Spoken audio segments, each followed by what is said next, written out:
Sejam muito bem-vindos, aula 13. Pessoal, tô aqui morrendo de curiosidade, queria já saber o que vocês estão fazendo, o que vocês estão produzindo, o que já fizeram até agora, né? Nessa altura do campeonato, vocês já estão aí com uma experiência, né? Com muitas informações teóricas, e eu torço para que vocês já estejam produzindo alguma coisa, né? Já fizeram pinturas e desenhos, estão praticando desenho no papel, já pintaram aí alguma peça de roupa, uma jaqueta, seja lá o que for, já experimentaram pintar pelo menos uma tela, certo? Que mais? Será que alguém já está aí pintando na parede? Com certeza, eu tenho certeza que sim, tem alguém pintando na parede. E eu quero trazer um pouquinho mais de experiência para vocês, um pouquinho mais de teoria para vocês aqui. Dessa vez baseada numa uma tendência artística, uma coisa que está rolando por aí. Não sei se vocês já ouviram falar de pintura orgânica, né? Se não ouviu falar, com certeza já viu alguma coisa por aí, ou mesmo na internet, nas redes sociais. Pintura orgânica é o que estão chamando aquele tipo de pintura assim, principalmente em ambiente interno, né? Aquela pintura assim um pouco mais solta, mais suave, muitas plantas, flores, folhas. Eu comentei um pouquinho aí numa das telas que eu pintei, eu falei sobre isso, né? Então aquela tela não era realmente baseada nesse tipo de arte, mas é algo muito próximo, tem a ver também. Mas vocês vão ver aí, né, caso não saibam do que eu estou falando, sabe, aquela pintura geralmente em tons mais suaves, às vezes não, depende muito do artista, mas assim, pessoal, como eu disse, é uma tendência, né, tá se usando bastante, as pessoas estão procurando artistas que fazem esse tipo de trabalho, muitos artistas estão fazendo, né, não é o estilo de um artista, é realmente um estilo que está meio que dominando aí, dominando assim, né, dentro de uma gama de estilos, né? Essa é a maravilha do mundo da arte, né? Tem vários tipos de artes, vários estilos. Mesmo essa que eu estou dizendo, né, que é uma linha, cada artista coloca ali a sua marca. Tem artista que usa mais algumas cores, tem artista que faz ali um tipo de desenho na flor mais específico, tem artista que escreve junto com essa arte, é, que coloca ali um pouco de poesia ou uma frase. Tem artista que gosta de usar também ali as borboletas junto com essa. É assim, né? Embora seja um estilo, cada artista ainda consegue ser criativo, né? Ter ali uma identidade no trabalho, certo? É legal isso de vocês ouvirem, pensarem sobre isso. Eu tinha vontade de fazer esse tipo de trabalho. Primeiro, porque antes, já com algumas ideias na minha cabeça, eu tinha vontade de fazer quadros, né, telas com pinturas que eu não tinha visto isso ainda. Isso já faz tempo, essas ideias minhas. Mas eu queria colocar ali umas folhas, né, umas coisas assim mais simples, uma arte mais simplista, mais decorativa mesmo, onde você imagina colocar 3 telas numa parede, cada tela uma folha apenas, pensando ali nas cores. Sabe essa coisa assim, bonita, decorativa, charmosa? Principalmente quando a gente pensa no ambiente interno, pessoal, é bom pensar um pouquinho diferente. Às vezes as pessoas, né, hoje em dia as pessoas gostam muito de artes muito coloridas. E eu sempre explico, muitas vezes esse tipo de arte funciona melhor, claro, tem que avaliar ali realmente cada do que a gente está falando, de qual imagem a gente está falando, mas no geral, uma arte muito colorida, cheia de informações, ela funciona muito bem no ambiente externo, né? Numa fachada, numa parede, assim para a rua. Agora imagine você dentro da sua casa, um ambiente pequeno, uma sala pequena, uma sala de apartamento, coisa pequena, ou mesmo a recepção de algum negócio que seja ali um ambiente pequeno, quadradinho, corre o risco de você fazer um trabalho, por mais que seja bem feito, seja bonito, mas uma coisa ali muito colorida, muito cheia de elementos no ambiente interno, o que pode acontecer? Pode cansar, pessoal, pode cansar a vista. Leva isso em consideração, né? Então, o mesmo trabalho que funcionaria bem lá fora, talvez não funcione tão bem no ambiente interno, né? Porque vai carregar o ambiente, vai se tornar muito pesado. Imagine uma sala de espera onde as pessoas precisam ficar ali mais calmas, né? Então, um ambiente mais aconchegante, tem ali muitas cores, cores vibrantes, né? Tem o vermelho, tem o amarelo, sabe? Cores alegres demais e tal. E pior ainda, numa casa, né? Se você tiver um ambiente pequeno, às vezes a gente faz lá um trabalho muito colorido, muito cheguei, né? Como o pessoal diz, e aí você acha bonito, acha legal. Passa uns dias, você começa a enjoar, você fala, eu tô enjoado desse trabalho, dessas cores. Por quê? Porque tá pesando, tá carregando o ambiente, é muita coisa. Aí a gente começa a pensar um pouquinho diferente. Se a gente trouxesse para esse ambiente menor uma arte mais leve, mais calma, mais tranquila, com menos informações, mais simples, que funciona bem, que decora, que é bonito, mas que não carrega, né? Que não tem a cor que chama atenção demais, aquela cor que vibra nos nossos olhos, que pode funcionar bem em outros ambientes, mas não nesse. Então, na minha visão, na minha interpretação, é meio que dentro desse contexto que veio aí essa pintura orgânica. Tanto é que você pode ver, na maior parte das vezes, são tons pastéis que são usados. Tons pastéis é o quê? São tons ali mais suaves, né? Então você vê, geralmente não tem um vermelho, pode ter ali uma cor que é quase um vermelho, mas não é um vermelho vivo, é uma coisa assim um pouquinho mais neutra. Sabe quando a cor é menos vibrante, ela é mais neutra, né? Um amarelo que não é aquele amarelo vivo, não é aquele amarelo sol, é um amarelo mais suave, mais claro. O verde não é aquele verde vivo, não é aquele verde vibrante. É um verde mais suave, sabe? Parece que a pessoa foi colocando ali um pouco de cinza, aí se torna mais neutro, sabe? E no geral também cores claras, né? Tons pastéis geralmente são cores claras. Os tons pastéis tá na moda também, tá se usando bastante. Você pode ver, até em bazar, papelaria assim, para molecada tá vendendo, né? Material escolar mesmo, é, estojos de lápis de cor apenas com tons pastéis. Então são cores muito usadas também. E aí casando com essa lógica da pintura orgânica, digo sempre, no geral se usa assim. Pintura orgânica não é necessariamente feita com tons pastéis, não existe essa regra. Tem gente que vai usar a estética da pintura orgânica, mas vai usar ali um vermelhão, um amarelo, azul, verde forte, sabe? Mas é aquilo, né? As folhas não têm a preocupação com o realismo. A planta, né? As folhas, todo elemento não tem uma preocupação assim com o realismo. E é até legal que seja uma coisa assim mais simples, mais decorativa. Tem até um lance assim meio de deslocar, parece que desloca a cor do preenchimento com o contorno. Então o contorno vem um pouco para cá e a cor do preenchimento vem um pouco para cá. Sabe? Vocês já devem ter visto alguma coisa assim. Eu vou mostrar para vocês. Eu fiz um trabalho desse e estou trazendo aqui para vocês. É a primeira vez que eu faço realmente esse tipo de trabalho numa parede assim. Então, para mim, é um pouco novidade, eu gostei de fazer, tinha vontade, como eu disse para vocês, casou com uma ideia que eu já tinha antes, depois eu comecei a ver que estava se usando bastante desse tipo de pintura. É uma coisa que remete ali à natureza, à planta, à flor, que é algo que eu gosto muito, é algo que já está aparecendo de vez em quando ali no meu trabalho, né? E trazer isso para um ambiente interno, acho que funciona bem, curto essa ideia.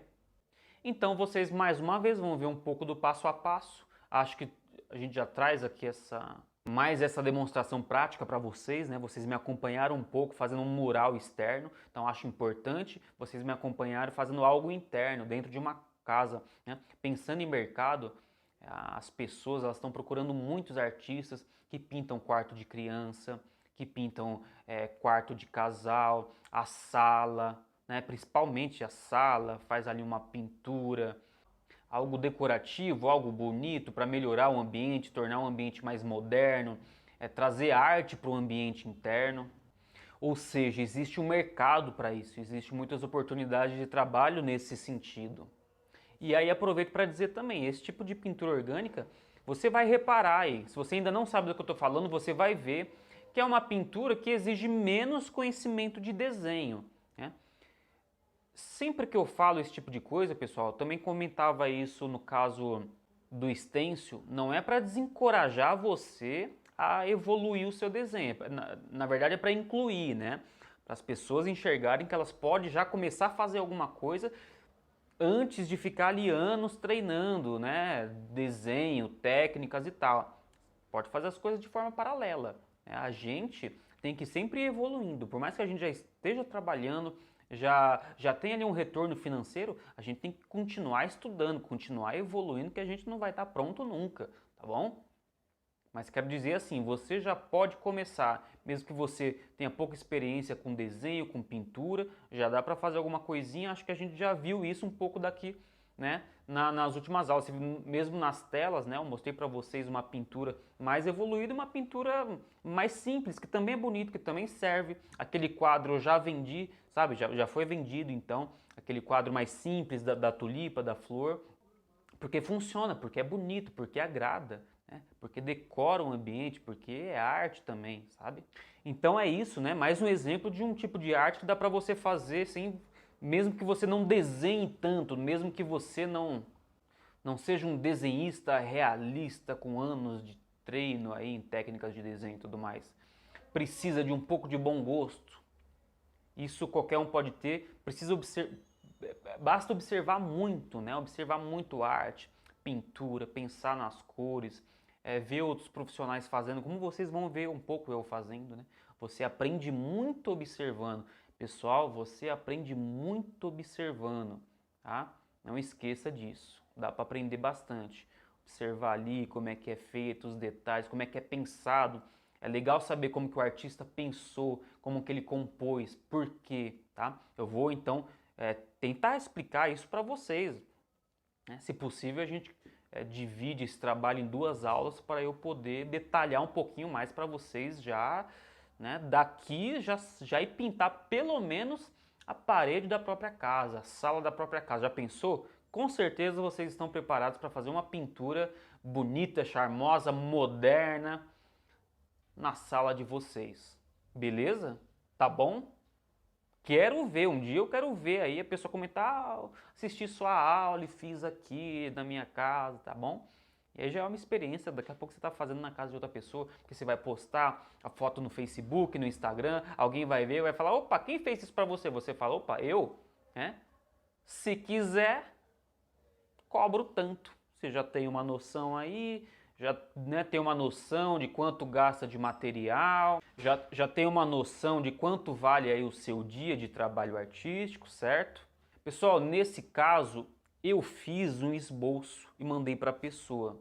Tá? A pessoa me mandou a foto da parede, já tem uma cor bonita lá no fundo, pensei, levei em consideração muito essa cor para poder compor a pintura, mas eu fiz um esboço antes, tá bom? Porque é o seguinte, tem artista que faz só essa linha, só essa linguagem, esse tipo de pintura. Então a pessoa já tem ali um portfólio, já tem um perfil na rede social com vários trabalhos daqueles. Então pode acontecer do cliente ver aqueles trabalhos e falar, ó, pode vir e fazer esse trabalho na minha parede. Não precisa definir a cor da folha, onde que vai a planta, sabe? A pessoa ela bate o olho em vários exemplos de trabalho da pessoa e fala, ó, pode fazer esse trabalho na minha sala, na minha parede, no meu quarto, certo?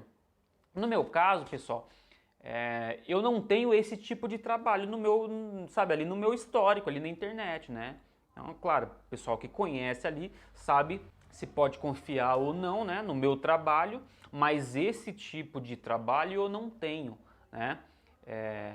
Não havia feito assim na parede, então até fiz questão de fazer esse esboço, mostrar para a pessoa, falar, ó, essa é a referência, basicamente isso que eu vou fazer, tá? E aí beleza, a pessoa aprovou, tal, fui lá e fiz na parede, usando a referência, olhando o que eu tinha feito ali, que eu tinha criado, e reproduzi na parede, tá bom? Falei de material, outra vantagem desse trabalho é que o material aqui, a gente costuma gastar pouco, né? É mais barato. Se eu for comparar com o spray, por exemplo, o spray é muito mais caro, né? Agora esse material é basicamente ali a tinta de parede, que eu já falei um pouco para vocês, né? Tinta acrílica, base d'água, e usei também o marcador. Vocês viram eu usando o marcador na tela, usei também na parede. Esse marcador, mesma coisa, como as tintas eu falo, né? Você precisa saber, a tinta é base do que, né? O marcador também tem a base d'água, a base de solvente. Geralmente eu uso a base d'água, principalmente parede interna assim, é tranquilo. Ele funciona muito bem, você vai ver. Agora, se for numa pintura externa, eu prefiro a base de solvente, que ele é mais resistente para chuva, para sol, tá? Mas Bom, eu acho que é isso, né? Aí a gente conversa mais um pouco, conforme eu for fazendo aí, eu vou conversando com vocês, explicando sobre o que eu estou fazendo e depois de concluído a gente conversa mais para vocês entenderem bem esse processo aí, tá bom? Então, vamos lá. Então, olha aí a parede, pessoal. É um salmão. Assim como nessa sala não entra tanta iluminação, às vezes parece que a cor é mais escura do que ela realmente é. Aí no vídeo, né? Mas é um salmão, então eu considerei essa cor. Como sempre digo para vocês, né? Faço de tudo para já preparar as cores, as tintas antes de ir para o trabalho. Então cheguei lá com as cores já prontas, né? Pronto para começar. Aí eu faço aquela limpeza na parede, né? Não é a mesma coisa que uma parede externa que tem. Não é muro, né? Muro que você tem que descascar e passar a espátula. Então é mais simples, né? Uma parede interna costuma ser mais simples, mais limpinha. Eu só tô tirando pó aí mesmo, né? Às vezes tem telha de aranha no canto, alguma coisa assim, mas o pó no geral, né? Precisa dessa limpeza aí. Já começa a usar as cores, você presta bastante atenção nas cores, né? Então, pensando nesse salmão da parede, eu pensei basicamente numa cor mais clara, um creme, né? Um creme é basicamente a mesma cor que o salmão, né? E aí eu vou preencher algumas áreas de cores dessa cor mais clara. Você vê que eu meio que marco ali com um pincel mesmo sujo de tinta, né? Com um pouquinho de tinta. Dou uma marcada e depois eu venho passando ele mais forte, já fazendo um acabamento. Aí tô fazendo uns cantinhos, né? Preocupando aí para não borrar no batente. Aí no rodapé também. Você viu, eu já tinha marcado ali com a tinta. Aí venho com mais tinta no pincel e venho já marcando, fazendo acabamento que eu vou preencher essa área toda aí com essa cor. Essa parte aí pode ser usada também a fita, né, para ajudar a ficar retinha aí a pintura, para não pintar o azulejo, mas a fita você deve considerar também que pode vazar, dependendo da situação, dependendo da fita, pode vazar também. Então, às vezes eu faço a mão livre mesmo, fazendo devagarinho, com cuidado, e aí funciona, fica legal. Repara que eu sempre vou marcando mesmo com pincel, já com tinta, sabe? Como eu falei pra vocês, é uma arte mais solta, mais livre. Eu tenho ali a referência que eu tô seguindo, né? Mas não é nenhum desenho com uma complexidade que eu precise realmente desenhar com lápis. Mas todo o processo eu fiz sem riscar antes, né? Você não precisa, quando você começar aí fazer esses experimentos, pode usar o lápis, o giz para ficar mais seguro, né? Riscar tudo para depois vir pintando. Eu já estava mais tranquilo aí, uma pintura assim muito mais solta, mais livre do que eu costumo fazer. Você vê que até na hora de fazer esse círculo eu não usei nenhum molde. Quando você vai fazer um círculo, certo, o correto, né, você usar um molde. Só que aí eu não tinha muita preocupação de ficar perfeito não, por isso que eu não usei. O pessoal até geralmente usa formas assim bem soltas mesmo, né? Eu acabei fazendo um círculo aí até que ficou um círculo bom assim, mas como não tinha essa preocupação de ficar perfeito, eu não usei molde não. Poderia usar às vezes o fundo de um balde, sabe? Alguma coisa que seja assim circular e você usa ali para riscar para ter o círculo perfeito. E aí você vê, né? Ó, já tomar a mesma coisa, tá vendo? Eu tô sempre desenhando ali com um pincel mesmo, com um pouquinho de tinta na ponta ali, ó. Vou marcando, fazendo um desenho geral. Aí depois já venho com mais tinta, tá vendo? Faço as bordas para ficar já com o acabamento legal e depois eu preencho. Vocês vão vendo eu repetindo um processo parecido com esse em várias situações aí. Vê que eu estou usando até agora apenas uma cor, né? Eu pensei nisso tudo. Não queria uma coisa colorida, não queria variar muito a tonalidade. Então a cor que mais conversa com esse salmão do fundo é esse creme. Depois, lembra que eu falei, né? Que a intenção seria usar tons pastéis, tons mais neutros. Então, basicamente, pessoal, em cima desse salmão eu usei o creme preto e branco, né? Preto e branco como cores neutras mesmo, né? E também muito detalhe, né? Muito alguns desenhos eles só no traço. Hora eu fiz preto, hora eu fiz branco. Então tô mantendo aí essa leveza no design da pintura aí, tá?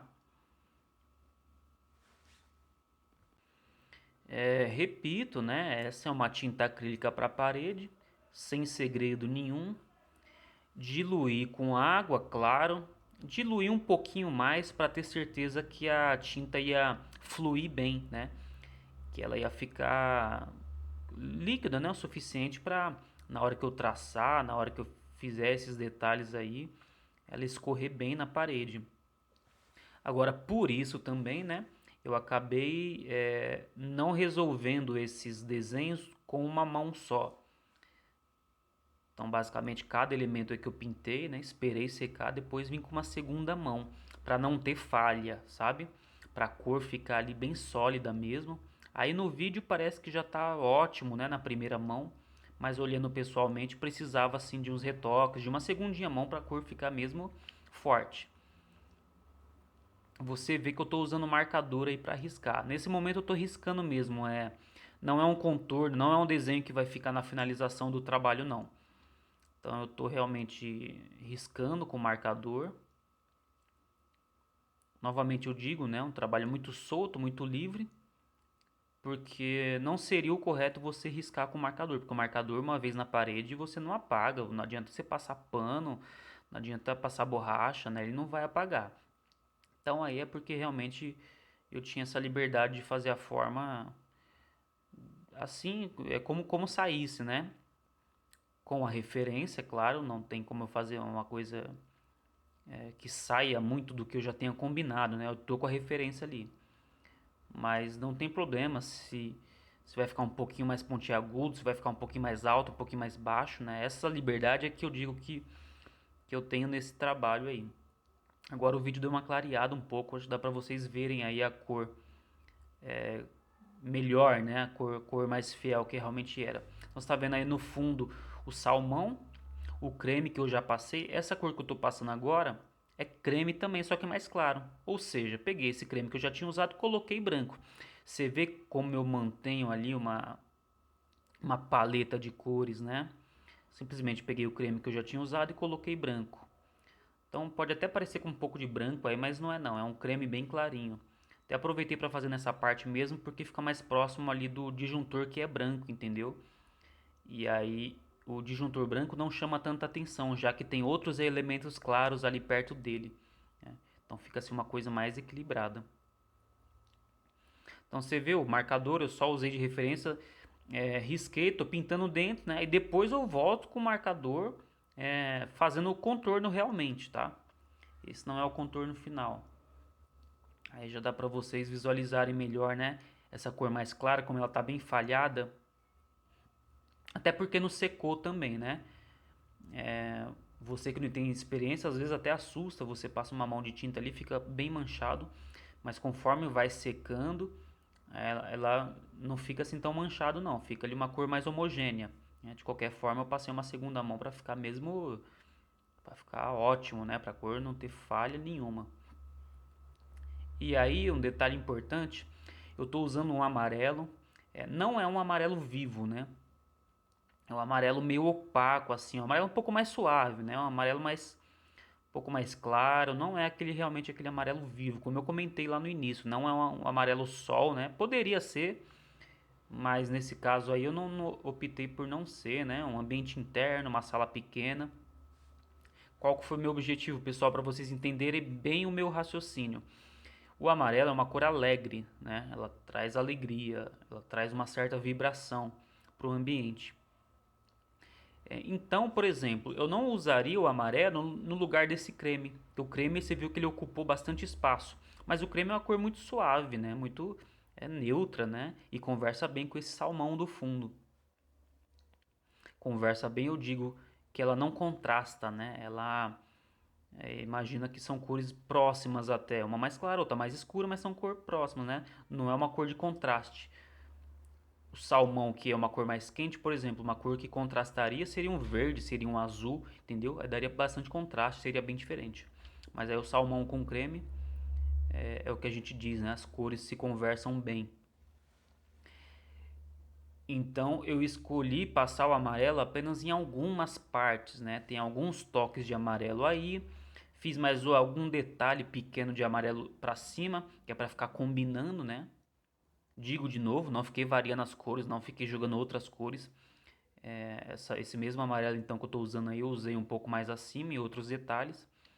Então, embora o amarelo seja uma cor ali um pouco mais vibrante, um pouco mais é uma cor alegre, né? Um pouco mais viva, mas eu usei pouco dele, né? Eu pensei bastante nisso. Mas pessoal, vamos seguir no próximo vídeo, na próxima aula então, né? Eu agradeço a atenção de vocês até aqui, espero que vocês tenham gostado e que tenham despertado o interesse para a próxima aula, o próximo vídeo a gente vai continuar então, tá bom? Valeu e até mais.